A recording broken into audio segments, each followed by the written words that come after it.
Tinapay mula sa langit. A daily morning devotion with CRC family.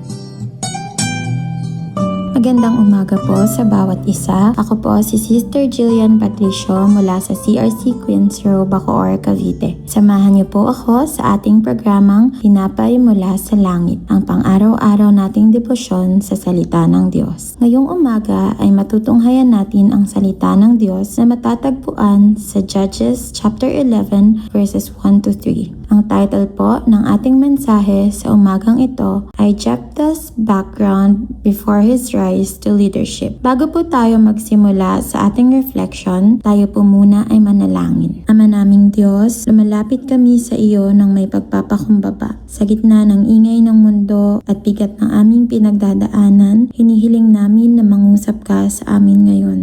Buksan mo ang aming puso at bigyan niyo kami ng katalinuhan upang tanggapin ang iyong katotohanan at pag-asa. Sa iyo po namin ipinagkakatiwala ang lahat-lahat sa umagang ito. Ito ang aming dalangin. In Jesus' name, Amen. Let's read our Bible passage for today in Judges 11 verses 1 to 3. Si Jephthah na taga-Gilead ay isang matapang na mandirigma. Si Gilead ang kanyang ama at ang ina niya'y isang babaeng nagbebenta ng panandaliang aliw. May iba pang anak si Gilead sa kanyang tunay na asawa at nang lumaki ang mga ito ay pinalayas nila si Jephthah. Sinabi nila, wala kang mamanahin mula sa aming ama sapagkat ikaw ay anak sa labas. Kaya umalis si Jephthah at nanirahan sa Tob. Doon ay nagbuo siya ng pangkat ng mga taong itinakwil din ng lipunan at sama-sama sila sa pandarambong. In Judges chapter 11 verses 1 to 3, makikita natin si Jephthah, isang matapang na mandirigma, ngunit siya ay isang anak ng babaeng may mabigat na nakaraan. Dahil dito, itinaboy siya ng kanyang mga kapatid at pinalayas mula sa kanilang tahanan. Napunta siya sa lupain ng Tob at namuhay kasama ng mga taong itinuturing na walang halaga ng lipunan. Kung iisipin, parang hindi nalalayo ang kwento ni Jephthah sa maraming tao ngayon. Marami sa atin ang lumaki na may label, hindi sapat, hindi karapat-dapat, o galing sa magulong pamilya. Sa panahon ngayon, mabilis ang paghuhusga, lalo na sa social media. Isang pagkakamali, isang kahinaan, at parang doon na umiikot ang tingin ng tao sa'yo. Maaaring hindi tayo literal na itinaboy tulad ni Jephthah, pero nararanasan natin ang emotional na pagtanggi. Yung pakiramdam na hindi ka kabilang, hindi ka pinipili, o hindi ka napapansin. May mga pagkakataon na masakit at nagtatanong tayo, may halaga pa ba ako? Pero dito pumapasok ang katotohanan ng Diyos. Ang tingin niya sa'yo ay hindi nakabase sa opinyon ng iba o sa nakaraan mo. Habang ang mundo ay mabilis mag-label, ang Diyos ay mabagal humatol at handang magbigay ng panibagong simula. Isipin mo kapatid, si Jephthah ay nasa lugar na parang laylayan sa lipunan. Pero doon mismo siya hinubog ng ating Diyos. Minsan, ang lugar kung saan tayo nasasaktan ay siya ring lugar kung saan tayo inihahanda. Ang mga panahong tahimik, malayo, at tila walang nakakakita. Iyon ang mga panahong may ginagawa ang Diyos sa atin. Kung ikaw ay nasa season ngayon na pakiramdam mo ay naiiwan ka, sa career man yan, relasyon, o personal na laban, hindi ibig sabihin na nakalimutan ka na ng Diyos.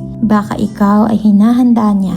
Hindi lahat ng delay ay denial. Minsan, ito ay divine protection. Para sa ating conclusion, ang kwento ni Jephthah ay nagpapaalala na ang itinakwil ng tao ay maaaring itaas ng Diyos. Kaya huwag mong hayaang ang nakaraan mo, ang label ng iba ang magdikta ng iyong kinabukasan. God chooses and uses ordinary people to do extraordinary things. He doesn't need our ability, but rather our availability. As the Lord says in 1 Corinthians chapter 1, 27 to 28, subalit pinili ng Diyos ang mga naturingang hangal sa sanlibutan upang hiyain ang marurunong at pinili ang mga naturingan na mahihina upang hiyain ang malalakas. Pinili niya ang mga pangkaraniwang tao, ang paslupa at mahihina upang ipawalang saysay ang kinikilala ng sanlibutan. Tandaan natin na ang Diyos ang may huling desisyon at salita at ang salita niya ay puno ng layunin at pag-asa. Nawa po tayo ay nabigyan ng